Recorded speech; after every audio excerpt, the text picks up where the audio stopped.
हाय students, कालच्या लेक्चरमध्ये आपण व्हेलॉसिटी टाइम ग्राफ्स हा पॉईंट पाहिलेला आहे. त्यालाच आपण व्ही टी ग्राफ्स असं म्हणतो. व्ही टी ग्राफ्समध्ये आपण डिफरंट केसेस बघितल्या. त्याच्यामध्ये फर्स्ट केस काय होती तर particle is moving with uniform velocity. Second case अशी होती की particle is moving with constant acceleration. त्याच्यामध्ये पॉझिटिव्ह आणि निगेटिव्ह ॲक्सेलरेशन अशा दोन केसेस. आणि थर्ड जे आहे त्याच्यामध्ये होतं particle is moving with variable acceleration. त्यानंतर आपण हे पाहिलं की व्हेलॉसिटी टाइम ग्राफ जो आहे त्याचा स्लोप आपल्याला ॲक्सेलरेशनची व्हॅल्यू रिप्रेझेंट करतो आणि व्हेलॉसिटी टाइम ग्राफमध्ये कर्वच्या खाली असणारा एन्क्लोज्ड एरिया आपल्याला पार्टिकलची त्या टाईममध्ये झालेली डिस्प्लेसमेंट रिप्रेझेंट करतो. ओके, त्या टाईपवर आपण एक एक्झाम्पल पाहिलं होतं व्ही टी ग्राफ्सवर. ओके, आता आजच्या लेक्चरमध्ये नवीन पॉईंट आपण बघतोय बघा, equations of motion for uniform acceleration. या पॉईंटमध्ये काय करायचं आहे आपल्याला तर मोशनचे 3 इक्वेशन आहेत ते कॉन्स्टंट ॲक्सेलरेशनसाठी आहेत आणि युनिफॉर्म ॲक्सेलरेशन त्यालाच काय म्हटलं जाईल कॉन्स्टंट ॲक्सेलरेशन. मग युनिफॉर्म ॲक्सेलरेशनसाठी मोशनचे 3 इक्वेशन्स आपल्याला डिराईव्ह करायचे आहेत. ते डिराईव्ह करण्यासाठी बघा इथे मी एक ग्राफ काढलेला आहे. तो आहे ग्राफ व्हेलॉसिटी टाइम ग्राफ. कोणता ग्राफ आहे? Velocity time graph. आता हा जो ग्राफ आहे हा काल आपण पाहिला होता. त्याच्यामध्ये particle is moving with uniform acceleration. त्यातली ही कोणती केस होती बघा की जर पार्टिकलकडे काहीतरी इनिशियल व्हेलॉसिटी आहे आणि त्या व्हेलॉसिटीनं तो पार्टिकल मूव्ह होतो आहे, बरोबर. म्हणजे if particle is moving with constant acceleration, positive acceleration with some initial velocity, तर त्याच्यासाठी हा ग्राफ आहे. बघा याच्यामध्ये पार्टिकलचं मोशन हे ए या पॉईंटपासून चालू झालेलं आहे आणि कुठंपर्यंत झालं? बी या पॉईंटपर्यंत. म्हणजे पार्टिकल ए टू बी असा मूव्ह झालेला आहे आणि टाईम किती लागला त्याला तर 0 to t. म्हणजे ए टू बी जाण्यासाठी त्याला टाईम किती लागतो? 0 to t एवढा लागतो. आणि ए पॉईंटला ही जी व्हेलॉसिटी आहे ही त्याची असेल इनिशियल व्हेलॉसिटी आणि ती व्हेलॉसिटी इथं यू असेल. बघा 0 to a हे जे डिस्टन्स आहे किंवा O to A हे जे डिस्टन्स आहे ते काय रिप्रेझेंट करेल तर व्ही ॲक्सिसवरचा हा इंटरसेक्ट आहे व्हेलॉसिटी ॲक्सिसवरचा. म्हणजे तो काय रिप्रेझेंट करतो तर ज्या वेळेस टाईम 0 आहे त्यावेळेस त्या पार्टिकलची इनिशियल व्हेलॉसिटी यू आहे, बरोबर. टाईम इन्क्रीज होईल तशी व्हेलॉसिटी काय होत गेली? इन्क्रीज होत गेली. आणि हा जो ग्राफ आहे त्याच्यावरून आपल्याला काय समजतं की ग्राफ हा इन्क्रीजिंग अशी स्ट्रेट लाईन आहे. म्हणजेच काय तर या ग्राफवर कोणत्याही 2 पॉईंटमध्ये तुम्ही स्लोप फाइंड आउट केला तर तो जो स्लोप आहे तो कसा येतो? सेम येतो. आणि स्लोप रिप्रेझेंट काय करतो? ॲक्सेलरेशन. आणि त्यामुळे आपण असं सांगू शकतो की या ग्राफवर तुम्ही स्लोप फाइंड आउट केला तर सेम येतो. त्यामुळे पार्टिकलचं ॲक्सेलरेशन कसं असतं?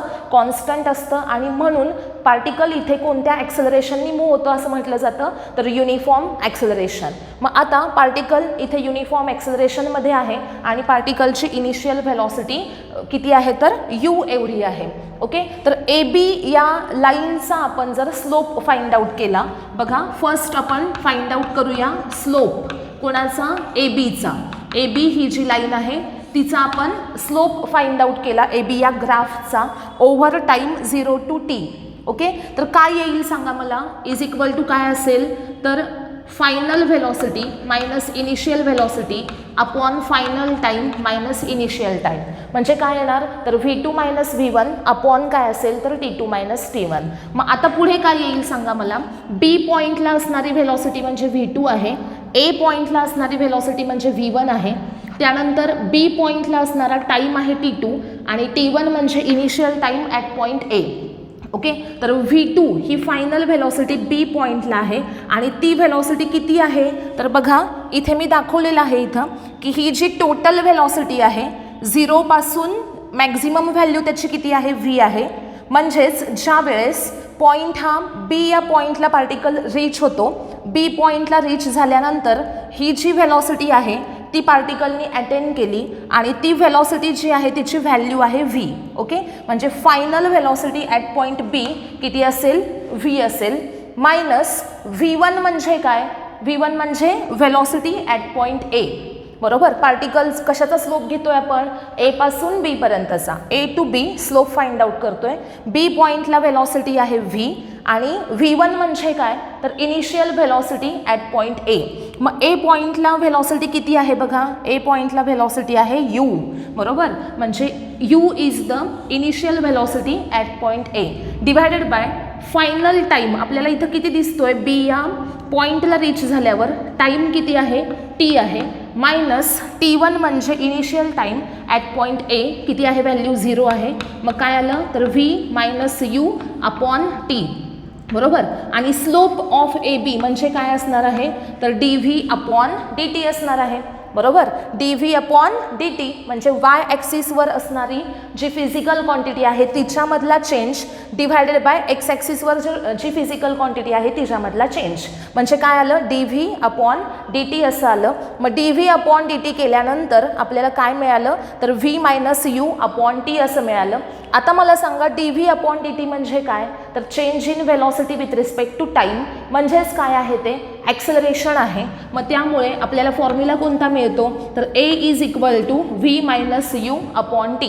ओके, ग्राफचा स्लोप काढला, स्लोप काय रिप्रेझेंट करतो, ॲक्सेलरेशन रिप्रेझेंट करतो आणि त्यामुळे A equal to V minus u upon t असा फॉर्म्युला मिळाला. क्रॉस मल्टिप्लिकेशन घ्या, इथे मल्टिप्लाय करा, हे काय येईल बघा, A into t is equal to V minus u. Therefore V equal to U plus AT. V equal to U plus AT. This is the first equation of motion. Equation of मोशन्समधलं first equation आपल्याला काय मिळालं तर V equal to you plus AT. कसं find out केलं आलं लक्षात, काय केलं सिम्पल A टू B ही जी लाईन आहे, हा जो ग्राफ आहे त्याचा आपण काय फाइंड आउट केला, स्लोप फाइंड आउट केला आणि स्लोपवरून आपल्याला इक्वेशन काय मिळतं तर V equal to you plus AT. This is the first equation of motion. त्यानंतर आता second equation of motion find out करायचं आहे, त्यासाठी आपण एरिया फाइंड आउट करूया. एरिया ऑफ ए बी हा जो ग्राफ आहे या ग्राफच्या खाली एनक्लोज्ड असणारा एरिया जो आहे म्हणजे हा टोटल एरिया जो आहे हा एरिया आपण फाइंड आउट करूया. हा एरिया कसा फाइंड आउट करायचा तर याच्या अंडर हा जो एरिया आहे त्याच्यामध्ये या ट्रँगलचा एरिया येतो आणि प्लस या रेक्टँगलचा एरिया येतो. बघा OABD हा टोटल एरिया काढायचा आहे, तो काय असेल तर हा ट्रँगलचा एरिया प्लस हा रेक्टँगलचा एरिया. म्हणजे area of OABD is equal to काय असणार आहे बघा, एरिया ऑफ ट्रँगल ABC आणि प्लस काय असेल area of rectangle OACD. Okay, म्हणजे एरिया टोटल तुम्हाला ग्राफच्या खाली किती एरिया आहे तो फाइंड आउट करायचा आहे. तो कसा काढायचा तर ट्रँगलचा एरिया प्लस रेक्टँगलचा एरिया. आता मला सांगा एरिया ऑफ ट्रँगल ABC या ट्रँगलचा एरिया काढायचा आहे. काय असेल सांगा मला, half into base into height. या ट्रँगलचा बेस काय आहे AC आहे, म्हणजे 1/2 इंटू AC इंटू हाईट किती आहे ट्रँगलची BC, 1/2 AC BC प्लस पुढे काय येईल बघा एरिया ऑफ रेक्टँगल OACD म्हणजे याचा एरिया आहे. रेक्टँगलचा एरिया कसा फाइंड आउट केला जातो तर लेंथ इंटू ब्रेड्थ करायचं. लेंथ किती आहे O टू D, लेंथ आहे OD आणि इंटू ब्रेड्थ किती असेल CD. ओके, आता पुढे बघा 1/2 इंटू AC किती आहे सांगा मला, AC याला पॅरलल आहे आणि हे जे आहे ह्याला आपण काय म्हणूया 0 टू T म्हणजे काय आहे T आहे. म्हणजे 1/2 इंटू AC म्हणजे T आहे आणि इंटू BC बघा BC. आता हे टोटल किती आहे V आहे, हे खालचं डिस्टन्स किती आहे U आहे, म्हणजे हे रिमेन किती राहिलं V मायनस यू. बघा इथून इथंपर्यंत हे डिस्टन्स V आहे, त्यातलं हे U आहे, मग हे किती राहतं तर V मधनं हा U मायनस करा म्हणजे किती राहिलं V मायनस यू. म्हणजे BC किती आहे तर V मायनस यू आहे. ओके, आता प्लस OD इंटू CD. आता OD किती आहे बघा T आहे आणि इंटू CD किती आहे CD इक्वल टू OA असणार आहे आणि OA म्हणजे काय आहे तर U. ओके, आता पुढं काय येईल बघा 1/2 इंटू, आता इथे बघा T लिहिला 1/2 into T into V minus यूची व्हॅल्यू ह्याच्यावरून काढायची. इथं लिहिलेली आहे बघा V minus U is equal to काय आहे 80 आहे. मग इथं V मायनस यूच्या ऐवजी मी 80 टाकते आणि प्लस हे UT, T इंटू यू म्हणजे काय UT. पुढं काय येईल बघा हा यू टी आहे जो तो पहिल्यांदा लिहिला यू टी प्लस 1/2 ए लिहूया T into T T square होईल मग U T plus half A T square आणि U T plus half A T square. आता आपल्याला हे माहिती आहे की area of O A B D म्हणजे या व्ही टी ग्राफचा जो एनक्लोज्ड एरिया आहे तो काय रिप्रेझेंट करतो, तो रिप्रेझेंट करतो displacement of particle in given time. बरोबर. मग आता आपल्याला माहिती आहे की एरियाचा फॉर्म्युला काय मिळाला U T plus half A T square, पण एरिया रिप्रेझेंट काय करतो डिस्प्लेसमेंट, आणि त्यामुळे आपण असं म्हणू शकतो की एरिया इक्वल टू किती मिळालेला आहे U T plus half A T square मिळाला, पण एरियाकडून रिप्रेझेंट केली जाते displacement, so s is equal to U T plus half A T square. आता हे इक्वेशन आपल्याला मिळालं second equation of motion which is s equal to U T plus 1/2 A T square. सगळ्यांच्या लक्षात आलं का बघा. इथे आपण फर्स्ट केसमध्ये स्लोप फाइंड आउट केला, स्लोपवरून आपल्याला काय मिळतं फर्स्ट कायनेमॅटिकल इक्वेशन.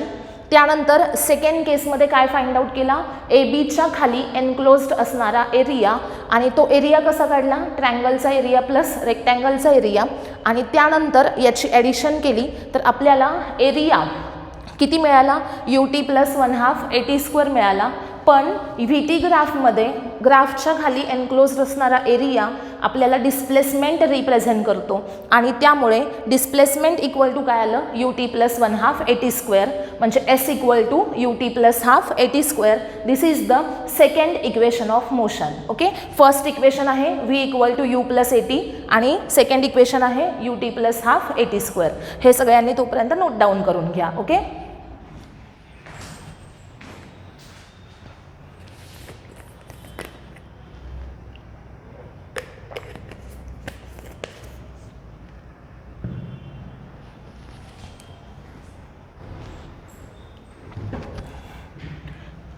झाला असेल नोट डाऊन करून, तर आता आपण थर्ड इक्वेशन काय येते ते बघूयात. थर्ड इक्वेशनसाठी बघा, थर्ड इक्वेशनसाठी आपल्याला काय करायचं आहे मला सांगा. पार्टिकलनी इथं ए टू बी पार्टिकलचं मोशन झालं, व्हेलॉसिटीमध्ये इन्क्रीज झाला, पण तो व्हेलॉसिटीमधला इन्क्रीज जो आहे तो कसा आहे युनिफॉर्म आहे, म्हणजे ॲक्सेलरेशन कसं आहे पार्टिकलचं युनिफॉर्म आहे. पार्टिकलचं ॲक्सेलरेशन जर युनिफॉर्म असेल तर आपण डिस्टन्स आता बघा असं लिहू शकतो ना की average velocity into time. बघा पार्टिकलनी किती डिस्टन्स ट्रॅव्हल केलं हे सपोज काढायचं असेल तर आपण काय म्हणू शकतो व्हेलॉसिटी ॲव्हरेज घ्यायची ए पासून बी पर्यंत किती व्हेलॉसिटी आहे ती फाइंड आउट करायची ॲव्हरेज व्हेलॉसिटी, आणि इन टू काय घ्यायचं त्यासाठी लागणारा टाईम घ्यायचा. आता average velocity you plus V upon 2 केलं जाईल आणि इन टू टी असेल, मग यू प्लस व्ही अपॉन 2 आणि इन टू टाईम जो आहे तो टाईम कसा काढायचा बघा. आत्ता आपल्याकडे एक रिलेशन होतं v equal to you plus A t असं इक्वेशन होतं, मग v minus u equal to a t असेल आणि v minus u upon a केलं की आपल्याला टी मिळेल. ओके. मग हा जो टाईम आहे हे टीचं इक्वेशन काय मिळालं बघा व्ही मायनस यू अपॉन ए, आणि ही जी व्हॅल्यू आहे ही आपण इथे आत्ता पुटअप करूया व्ही मायनस यू अपॉन ए. मग काय येईल बघा V plus you into V minus u upon 2a. मग आता हे जे आहे ए प्लस बी इंटू ए मायनस बी त्याचा आन्सर काय असतं ए स्क्वेअर मायनस बी स्क्वेअर. ते इक्वेशन इथे यूज करायचं V plus U V minus you answer काय येईल V square minus U square upon 2a आणि इज इक्वल टू काय आहे एस आहे, त्यामुळं 2as इज इक्वल टू असेल V square minus U square, आणि व्ही स्क्वेअर इक्वल टू काय असेल हा मायनस यू स्क्वेअर इकडे आणा काय येईल U square plus 2as. This is the third kinematical equation. Third kinematical equation आपल्याला काय मिळतं बघा V square equal to U square plus 2as. Okay. तर याच्यामध्ये आत्ता जे आपण इक्वेशन्स बघितले युनिफॉर्म ॲक्सेलरेशनसाठी ते जे इक्वेशन्स आहेत ते इथे मी लिहिते. First kinematical equation V equal to आहे U plus A T. Second kinematical equation S equal to U T plus half A T square, आणि third kinematical equation V square equal to U square plus 2as. या इक्वेशन्सला कसले equations म्हटले जातात, तर kinematical equations. Okay, म्हणजे ही जी equations आहेत ही मोशनची इक्वेशन्स आहेत, इक्वेशन्स ऑफ मोशन आहेत, पण त्यांना नाव काय आहे तर kinematical equations of motion. Kinematical equations of motion कोणती आहेत? फर्स्ट आहे v equal to u plus at, second s equal to ut plus 1/2 at square, आणि थर्ड आहे v square equal to u square plus 2as. सगळ्यांच्या लक्षात आले का बघा. आता हे जे आहेत याच्यामध्ये आपण ग्रॅव्हिटीचा इफेक्ट जर कन्सिडर केला तर हे इक्वेशन्स काय येतात हे आपल्याला आता बघायचं आहे. बघा याच्यामध्ये काय सांगितलं मी, ए म्हणजे काय? ॲक्सेलरेशन आहे, व्ही म्हणजे पार्टिकलची फायनल व्हेलॉसिटी आहे, यू म्हणजे पार्टिकलची इनिशियल व्हेलॉसिटी आहे, आणि एस म्हणजे काय आहे तर डिस्प्लेसमेंट आहे. ओके, आत्ताचं जे आपण इक्वेशन्स बघितले त्याच्यामध्ये यू काय असते? इनिशियल व्हेलॉसिटी, व्ही असते फायनल व्हेलॉसिटी, ए असते ॲक्सेलरेशन, आणि एस म्हणजे काय असते? डिस्प्लेसमेंट असते. तर आता आपण बघणार आहोत free fall of body. Okay, हा पॉईंटसुद्धा खूप महत्त्वाचा आहे. फ्री फॉल म्हणजे काय बघा. सपोज मी काय केलं, एखादा हेवी ऑब्जेक्ट आहे, तो ऑब्जेक्ट घेतला आणि त्याच्यापेक्षा थोडासा अजून कमी वजनाचा असा लाईट ऑब्जेक्ट घेतला. दोन हातामध्ये असे दोन ऑब्जेक्ट घेतलेले आहेत, एक आहे हेवी ऑब्जेक्ट, दुसरा आहे लाईट ऑब्जेक्ट, आणि सेम हाईटवरून, एकाच हाईटवरून मी काय केलं, ते ऑब्जेक्ट सेम टाईमला म्हणजे एकाच वेळेस असे ते सोडून दिले, रिलीज केले. तर काय होतं बघा, काय सांगितलं मी, एका हातामध्ये माझ्या हेवी ऑब्जेक्ट आहे, एका हातामध्ये लाईट ऑब्जेक्ट आहे, आणि दोन्ही ऑब्जेक्ट सेम हाईटला आहेत, आणि ॲट ए टाईम ते मी काय केलं, इथून सोडून दिले. तर ते खाली जातील, बरोबर, सरफेसकडे जातील, आणि ते ॲट ए टाईम सरफेसवर फॉल होतील. एकाच वेळेस फॉल होणार आहेत ना. असं होईल का की एकाच हाईटवरनं टाकलं, एकाच वेळेस टाकले, पण एक ऑब्जेक्ट लवकर गेला, एक ऑब्जेक्ट उशिरा गेला, असं होतं का? नाही. दोन्ही ऑब्जेक्ट कसे येतात? सेम टाईमला खाली येतात, बरोबर. म्हणजे काय, जर तुम्ही एअर रेझिस्टन्स जो आहे, एअर रेझिस्टन्स म्हणजे काय, तर एअरनी एखाद्या ऑब्जेक्टच्या मोशनला केलेला अपोज, याला काय म्हणायचं? Air resistance. बघा काय सांगितलं मी आत्ता, एअर रेझिस्टन्स. सपोज काय केला आपण, निग्लेक्ट केला. ओके, एअर रेझिस्टन्स जर तुम्ही निग्लेक्ट केला तर काय होतं? एअर रेझिस्टन्स निग्लेक्ट केल्यावर all objects fall at same time on earth surface irrespective of their masses,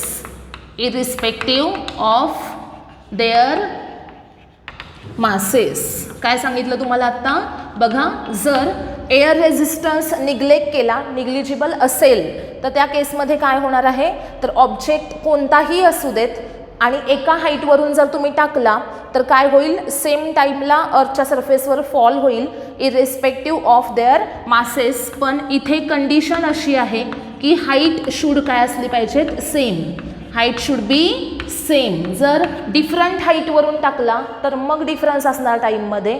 जर सपोज मी एखादा ऑब्जेक्ट जास्त उंचावरून टाकला, एखादा असा खालून टाकला, तर कोणता पटकन फॉल होईल, जो खालून टाकला आहे तो, जो सरफेसच्या जवळ आहे तो लवकर फॉल होईल, जो सरफेसपासून लांब आहे तो उशिरा फॉल होईल, बरोबर. म्हणजे जर तुम्ही सेम हाईटवरून टाकले तर ते एकाच वेळेस फॉल होणार आहेत, आणि मग त्यांचे मासेस काही पण असू देत. ओके, पण त्यासाठी कंडिशन काय, तर एअर रेझिस्टन्स काय असला पाहिजे, निग्लिजिबल असला पाहिजे. आता इथं मी एक एक्झाम्पल सांगते बघा. सपोज हा चॉक आहे, चॉक आणि एक कागदाचा तुकडा घेतला छोटासा, छोटासा कागद घेतला आणि चॉक घेतला, आणि दोन्ही सेम हाईटला मी असे पकडले आणि हे इथून सोडून दिले. सोडून दिल्यानंतर जर एअर रेझिस्टन्स नाही आहे, म्हणजे सपोज फॅन बंद आहेत, रूममध्ये कसल्याही प्रकारची हवा ये जा करत नाही आहे, हवा येत नाही आहे, आणि मी कागदाचा तुकडा आणि चॉक टाकला खाली, तर दोन्ही पण एका वेळेस फॉल होणार आहे. इथं चॉक जो आहे तो हेवी आहे, कागदाचा तुकडा हलका आहे, पण दोन्ही पण एका वेळेस काय होतील, फॉल होतील. पण आता बघा, सपोज मी फॅनचं बटन चालू केलं आणि स्पीडमध्ये फॅन लावला आहे, ओके, फुल स्पीडमध्ये फॅन चालू आहे, आणि आता मी कागदाचा तुकडा आणि चॉक एका वेळेस सोडले एका हाईटवरून, तर कोण पटकन फॉल होईल? चॉक पटकन फॉल होईल, बरोबर. का तर फॅन जर फास्ट फिरत असेल तर तो कागदाचा तुकडा जो आहे वजनाने हलका, तो काय होईल? फॅन सोबत असा इकडे तिकडे फिरत जाईल आणि मग तो खाली पडेल, बरोबर. स्ट्रेट असा खाली जाईल का? नाही. फॅनच्या हवेमुळे त्याच्या मोशनला काय केला जाईल? डिस्टर्ब केलं जाईल, बरोबर. मोशनला अपोज केला जाईल. म्हणजेच इथं ती फॅनची हवा त्याला मोशनला अपोज करते, म्हणजे इथं एअरनी त्याच्या मोशनला रेझिस्टन्स प्रोव्हाइड केला, आणि इथं एअर रेझिस्टन्स आहे, त्यामुळं तो लाईट ऑब्जेक्ट जो आहे तो उशिरा फॉल होईल, आणि जो हेवी ऑब्जेक्ट आहे ज्याच्यावर त्या एअरचा काहीही परिणाम होत नाही तो पटकन फॉल होईल, बरोबर. आणि जर एअर रेझिस्टन्स नसेल, म्हणजे हवा येत नाही आहे, फॅन बंद आहेत, तर कागद जो आहे आणि चॉक जो आहे तो ॲट ए टाइम फॉल होणार आहेत, कारण ते कागद हलका आहे पण त्याला अपोज करणारी एअर तिथं प्रेझेंट नाही आहे. सगळ्यांना समजलं का बघा? म्हणजे एअर रेझिस्टन्स जर प्रेझेंट असेल तर मोशनला काय केला जातो? अपोज केला जातो, आणि तो अपोज लाईट ऑब्जेक्टसाठी जास्त असतो, आणि त्यामुळे लाईट ऑब्जेक्ट पटकन फॉल होत नाही आणि हेवी ऑब्जेक्ट पटकन फॉल होतो. पण जर एअर रेझिस्टन्स निग्लेक्ट केला, कमी असेल, एअर रेझिस्टन्स निग्लिजिबल असेल, तर त्या केसमध्ये लाईट ऑब्जेक्ट आणि हेवी ऑब्जेक्ट हे दोन्ही पण ऑब्जेक्ट ॲट ए टाईम अर्थच्या सरफेसवर फॉल होतात, आणि इथं सेम हाईटवरून तुम्ही ड्रॉप केले पाहिजेत, अशी याची कंडिशन आहे. मग आता जर सेम टाईमला ते फॉल होत असतील तर याचा अर्थ काय? आता बघा, इथून ऑब्जेक्ट ज्यावेळेस सोडला जाईल त्यावेळेस त्याच्या व्हेलॉसिटीमध्ये काय होत जातो? इन्क्रीज होत जातो. पहिल्यांदा जेवढी व्हेलॉसिटी आहे त्याच्यापेक्षा व्हेलॉसिटी काय होत गेली? इन्क्रीज होत गेली.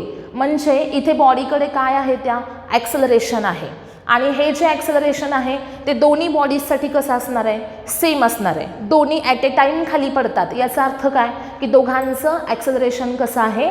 सेम आहे. बघा, all object fall at the same time on the earth surface irrespective of their masses if they are thrown from the same height, if air resistance is neglected. आणि या केसमध्ये आपण असं म्हणू शकतो की दोन्ही बॉडीजचं ॲक्सेलरेशन कसं असेल?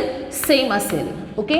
दोन ऑब्जेक्टसाठी ॲक्सेलरेशन कसं असणार आहे? सेम असणार आहे, आणि म्हणूनच ते ॲट ए टाईम फॉल होतात. आता आपण असं म्हणूयात की if distance travelled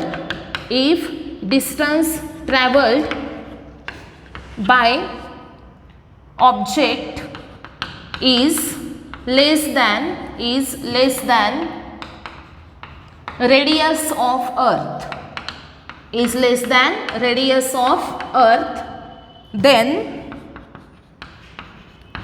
acceleration remain constant throughout the motion. बघा, इथे मी काय सांगितले बघा. आता पहिल्यांदा आपण काय म्हटलं की एअर रेझिस्टन्स निग्लेक्ट केला तर काय होतं ते पहिल्यांदा कळलं पाहिजे.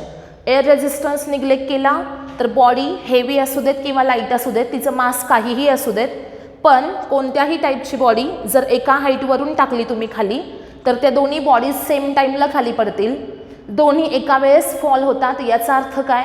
तर दोन्ही बॉडीजचं ॲक्सेलरेशन कसं आहे? सेम आहे, ओके. म्हणजेच जर एअर रेझिस्टन्स निग्लेक्ट केला तर सेम हाईटवरून टाकलेल्या दोन बॉडीज या सेम ॲक्सेलरेशननी फॉल होतात. हिचं आणि हिचं ॲक्सेलरेशन सेम असणार आहे.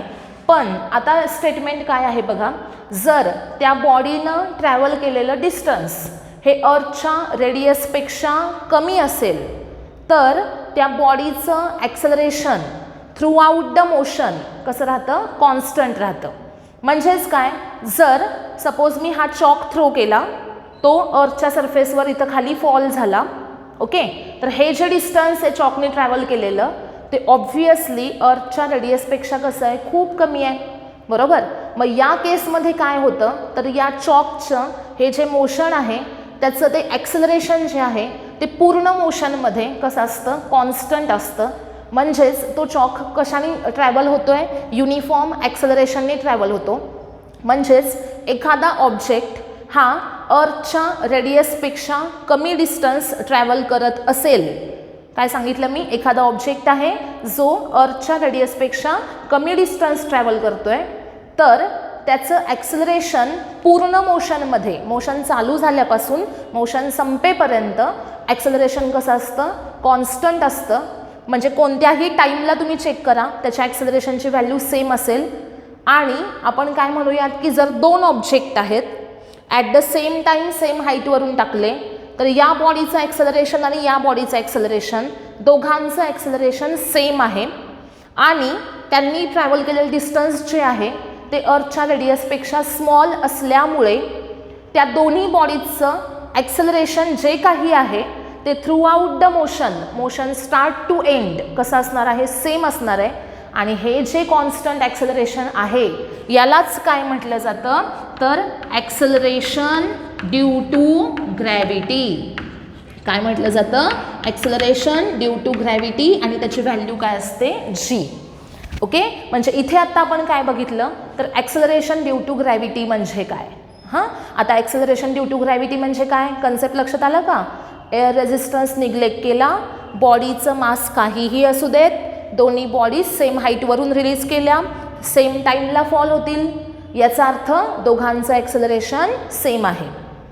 जर एखाद्या बॉडीनं ट्रॅव्हल केलेलं डिस्टन्स हे अर्थच्या रेडियसपेक्षा कमी आहे तर त्या बॉडीचं ॲक्सेलरेशन पूर्ण मोशनमध्ये कॉन्स्टंट असतं आणि हे जे ॲक्सेलरेशन आहे त्यालाच काय म्हटलं जातं, ॲक्सेलरेशन ड्यू टू ग्रॅव्हिटी असं म्हटलं जातं आणि त्याची व्हॅल्यू किती असते तर 9.8 मीटर पर सेकंड स्क्वेअर. ओके, तर आता याच्यामध्ये फ्री फॉल म्हणजे काय असतो ते सांगायचं आहे मला. फ्री फॉल म्हणजे काय तर एखादी बॉडी ज्या वेळेस रिलीज केली जाते, अशी आहे इथून मी सोडून दिल्यानंतर तिची इनिशियल व्हेलॉसिटी, पहिल्यांदा बॉडी कशी आहे रेस्टमध्ये आहे म्हणजे इनिशियल व्हेलॉसिटी किती आहे 0 आहे आणि त्यानंतर मी रिलीज केली म्हणजे इथून सोडून दिली, पहिल्यांदा इनिशियल व्हेलॉसिटी 0 होती, मग व्हेलॉसिटी काय होत गेली, इन्क्रीज होत गेली आणि म्हणूनच बॉडीकडे काय आहे ॲक्सेलरेशन आहे आणि ते कोणतं आहे, ॲक्सेलरेशन ड्यू टू ग्रॅव्हिटी.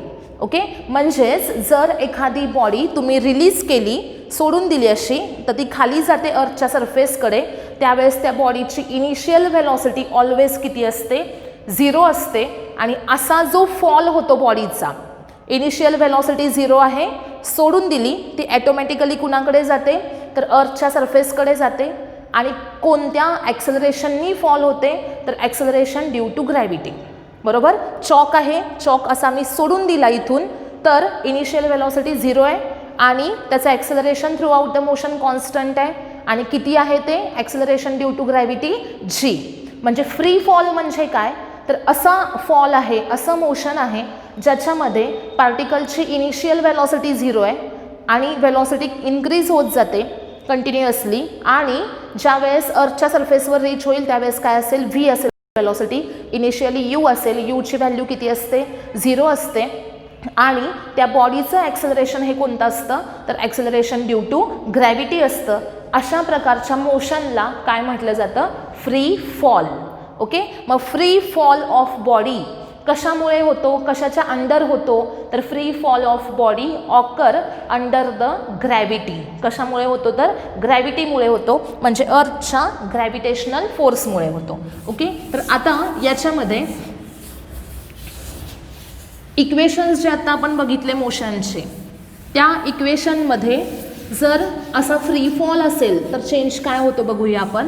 म्हणजे एखादी बॉडी आहे आणि तिचं ॲक्सेलरेशन हे ॲक्सेलरेशन ड्यू टू ग्रॅव्हिटी असेल सपोज, म्हणजे जर ए इक्वल टू जी असेल तर इक्वेशनमध्ये चेंजेस काय होतील बघा.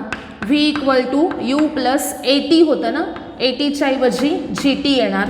एस इक्वल टू काय असणार U T plus 1/2 A T square, त्याच्याऐवजी U T plus 1/2 G T square. V square equal to U square plus 2as असं होतं, इथं जी एस असं येईल. बघा, म्हणजे एखादी बॉडी सर्टन हाईटपासून खाली येते अशी. ओके, तर त्या केसमध्ये व्ही इक्वल टू काय येणार u plus g t, s equal to काय येणार u T plus half G T square आणि व्ही स्क्वेअर इक्वल टू काय असणार u square plus 2gs. Okay, जर बॉडीचा फ्री फॉल असेल under gravity, free fall under gravity आहे तर त्या केसमध्ये काय होतं बघा, ए इक्वल टू जी असतं आणि यू इक्वल टू किती असतं 0, म्हणजे ॲक्सेलरेशन जी आहे आणि फ्री फॉलसाठी इनिशियल वेलॉसिटी किती आहे 0 आहे. मग व्ही इक्वल टू काय येईल बघा, यूची व्हॅल्यू 0 पुटअप करा, काय येईल 0 प्लस जी टी, म्हणजेच therefore v equal to G t असं इक्वेशन मिळेल. त्यानंतर एस इक्वल टू काय असणार यू टी म्हणजे 0 plus half G T square, म्हणजेच इक्वेशन काय येईल S equal to half G T square.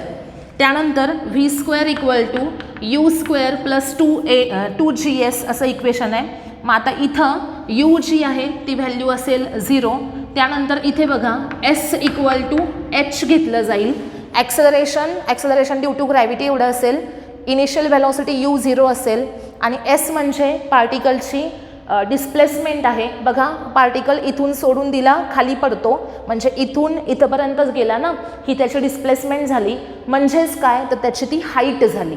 बरोबर, पार्टिकलनी व्हर्टिकल डिस्टन्स किती ट्रॅव्हल केलं म्हणजेच एस असेल आणि एस म्हणजेच काय असेल त्याची हाईट असेल सरफेसपासूनची. ओके, मग इथं काय येईल 0 प्लस 2GS आहे, त्याच्याऐवजी 2GH येईल. Therefore v square equal to 2GH. मग आता याच्यामध्ये आपल्याला ए इक्वल टू जी ही कधी आपण व्हॅल्यू पुटअप केली, जर एखाद्या बॉडीचं मोशन हे अंडर ग्रॅव्हिटी होत असेल तर एची व्हॅल्यू जी असेल. त्यानंतर असे इक्वेशन्स येतील त्याचे कायनेमॅटिकल इक्वेशन्स. जर फ्री फॉल असेल अंडर ग्रॅव्हिटी तर त्या केसमध्ये एची व्हॅल्यू जी, यूची 0 आणि एस म्हणजे डिस्प्लेसमेंट म्हणजेच काय असेल हाईट ऑफ द ऑब्जेक्ट. आणि मग इक्वेशन्स काय मिळतील आपल्याला तर V equal to G T असेल, S equal to half G T square असेल आणि व्ही स्क्वेअर इक्वल टू काय असेल 2GH. आता हे जे इक्वेशन आहे की नाही V square equal to 2GH, याच्यावरून व्ही इक्वल टू काय येईल सांगा under root 2GH. Okay, v square equal to काय आहे 2GH आहे. मग व्ही इक्वल टू काय असेल अंडर रूट 2GH. बॉडीचा इथे काय आहे फ्री फॉल आहे, म्हणजे this is the velocity of freely falling body. बरोबर, बॉडीचा फ्री फॉल आहे. फ्री फॉल होणारी जी बॉडी आहे तिची व्हेलॉसिटी कोणत्या फॉर्म्युल्याने फाइंड आउट करायची तर अंडर रूट 2GH. एखाद्या बॉडीचा फ्री फॉल दिला असेल आणि तिचं डिस्प्लेसमेंट विचारली असेल तर डिस्प्लेसमेंट कशी काढायची हाफ जी टी स्क्वेअर या फॉर्म्युल्याने काढायची आणि व्ही इक्वल टू काय असेल जी टी. समजलं सगळ्यांना. आता याच्यामध्ये आणखीन चेंज, जर एखादी बॉडी ही अपवर्ड डायरेक्शनमध्ये जात असेल, अशी चालली आहे अर्थच्या सरफेसवर पहिल्यांदा होती इथे आणि इथून ती वर चालली आहे, म्हणजे काय केलं आपण एखादा बॉल आहे आणि तो बॉल मी काय केला काहीतरी व्हेलॉसिटीनं असा वर फेकला. मग वर फेकल्यानंतर तुम्ही मला सांगा इनिशियल व्हेलॉसिटी त्याच्याकडे आहे बरोबर, काहीच व्हेलॉसिटी सपोज नसेल तर तो वर जाऊ शकेल का नाही, म्हणजे त्याला अपवर्ड मोशनसाठी काहीतरी व्हेलॉसिटी नेसेसरी आहे बरोबर. मग आता हा एखादा बॉल आहे आणि मी तो अपवर्ड डायरेक्शनमध्ये फेकते सपोज, तर इथे त्या ऑब्जेक्टकडे काय आहे इनिशियल व्हेलॉसिटी यू प्रेझेंट आहे आणि ज्यावेळेस एखादा ऑब्जेक्ट वरून खाली असा सोडला जातो त्यावेळेस त्याची इनिशियल व्हेलॉसिटी किती असते 0 असते आणि खालून वर जात असेल तर त्याच्याकडे इनिशियल व्हेलॉसिटी यू प्रेझेंट आहे. ओके, मग अशा केसमध्ये कायनेमॅटिकल इक्वेशन्स बघा, इथं ए इक्वल टू मायनस जी अशी व्हॅल्यू असेल. ए इक्वल टू काय असणार मायनस जी. आता इथं मायनस काय येतं बघा, हे लक्षात ठेवा. ज्या वेळेस आपण डाऊनवर्ड मोशन घेतो तर एची व्हॅल्यू प्लस जी असते, कारण तो ऑब्जेक्ट कुणाकडे येतोय सरफेसकडे येतोय, म्हणजे टुवर्ड्स अर्थ सरफेस जर मोशन आहे तर ॲक्सेलरेशन कसं असणार आहे पॉझिटिव्ह असणार आहे. आणि कारण इथं व्हेलॉसिटी काय होत जाते इन्क्रीज होत जाते आणि अपवर्ड मोशन असेल तर ग्रॅव्हिटीच्या अपोजिट आहे आणि त्यामुळे त्याची व्हॅल्यू काय असणार आहे तर A equal to minus G. Simple बघा, जर मी एखादा बॉल घेतला, तो बॉल वरून असा खाली सोडला तर इनिशियल व्हेलॉसिटी 0 होती, नंतर व्हेलॉसिटी इन्क्रीज होत गेली आणि फायनली त्याची व्हेलॉसिटी व्ही एवढी झाली. त्यानंतर सपोज मी तो बॉल अपवर्ड टाकला हां, तर टाकताना मी काहीतरी त्याला फोर्स अप्लाय केलं, त्याच्यामुळे त्याच्याकडे काय आहे, व्हेलॉसिटी आहे. इनिशियली त्याच्याकडे काहीतरी व्हेलॉसिटी आहे, मग मी त्याला अपवर्ड डायरेक्शनमध्ये थ्रो केला आणि मग ज्यावेळेस तो वर जातो त्यावेळेस तो जास्त उंच उंच जाईल का, अजून नाही, सर्टन एका हाईटपर्यंत जाईल आणि तिथून तो फॉल होईल. मग त्या हाईटच्या वर तो का जाऊ शकला नाही, कारण त्या हाईटपर्यंतच त्याची स्पीड काय झाली, 0 झाली. म्हणजे इथून बॉल थ्रो केला, इथं असताना त्याच्याकडे इनिशियल व्हेलॉसिटी u आहे, त्यानंतर तो वर वर वर गेला आणि इथं गेल्यानंतर त्याची फायनल व्हेलॉसिटी v आहे आणि त्याची व्हॅल्यू किती होते, 0 होते. म्हणजे ज्या वेळेस बॉल मॅक्झिमम हाईटला रीच होतो त्यावेळेस तिथं त्याची फायनल व्हेलॉसिटी किती झालेली असते, 0 झालेली असते आणि म्हणून तो तिथनं काय होतो, परत खाली फॉल होतो. म्हणजेच इथं काय होतं बघा, इनिशियल व्हेलॉसिटी आहे आणि फायनल व्हेलॉसिटी कमी झाली. म्हणजे पूर्ण मोशनमध्ये खालून टाकताना स्पीडनं गेला, जसजसं वर जाईल तसं स्पीड काय होत गेलं, कमी कमी कमी कमी होत गेलं. मॅक्झिमम हाईटला झालं किती, 0 झालं सपोज. म्हणजेच इथं अपवर्ड मोशनमध्ये व्हेलॉसिटी डिक्रीज होत जाते आणि डाऊनवर्ड मोशनमध्ये व्हेलॉसिटी इन्क्रीज होत जाते. डाऊनवर्ड मोशनला व्हेलॉसिटी इन्क्रीज होते, त्यामुळे ॲक्सेलरेशनची व्हॅल्यू पॉझिटिव्ह असणार आहे आणि त्यामुळे A=G असेल. एखादा ऑब्जेक्ट ज्यावेळेस अपवर्ड डायरेक्शनमध्ये जातो त्यावेळेस त्याची व्हेलॉसिटी ही कंटिन्युअसली डिक्रीज होत जाते. मोशनमध्ये काय होणार, व्हेलॉसिटी डिक्रीज होत जाणार. म्हणजेच पार्टिकलचं ॲक्सेलरेशन जे आहे ते निगेटिव्ह असेल, त्याला आपण रिटार्डेशन असं म्हणू शकतो. आणि ॲक्सेलरेशन निगेटिव्ह, त्यामुळे त्याची व्हॅल्यू काय असणार आहे, तर A=-G. आपल्या लक्षात काय ठेवायचं आहे, डाऊनवर्ड डायरेक्शनमध्ये मोशन A=+G, अपवर्ड डायरेक्शनमध्ये मोशन असेल तर A=-G घ्यायचं आहे. ओके, आता बघा V= काय येईल मग अपवर्ड मोशनसाठी, U-GT, बरोबर का. V= स्टँडर्ड फॉर्म्युला माहीत पाहिजे आपल्याला, काय फॉर्म्युला असतो, U+AT असा फॉर्म्युला आहे ना. मग Aच्या ऐवजी काय टाकायचा, -G. मग V=U-GT आला. सेकंड S=UT + ½ AT² असा फॉर्म्युला आहे. मग इथं काय येणार, -½GT² + ½ AT².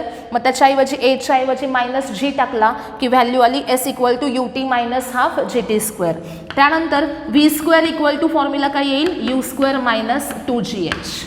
ओके, म्हणजे आता V² = U² + 2AS असं इक्वेशन आहे ना. मग Aच्या ऐवजी -G टाका, Sच्या ऐवजी H टाका, इक्वेशन काय येईल, V² = U² - 2GH. ओके, लक्षात काय ठेवायचं, मेन इक्वेशन्स आपल्याला माहिती पाहिजेत. V= U+AT, S=UT + ½ AT² आणि V² = U² + 2AS असा फॉर्म्युला आहे. आणि चेंज काय करायचा, डाऊनवर्ड मोशनसाठी Aच्या ऐवजी +G टाका आणि अपवर्ड मोशनसाठी Aच्या ऐवजी -G टाका. सगळ्यांना समजलेलं आहे का बघा. काय बघितलेलं आता आहे आपण, तर मोशन 3 बघितले आणि त्याच्या डिफरंट केसेस बघितल्या आणि बॉडीचा फ्री फॉल म्हणजे काय असतो हे पाहिलेलं आहे.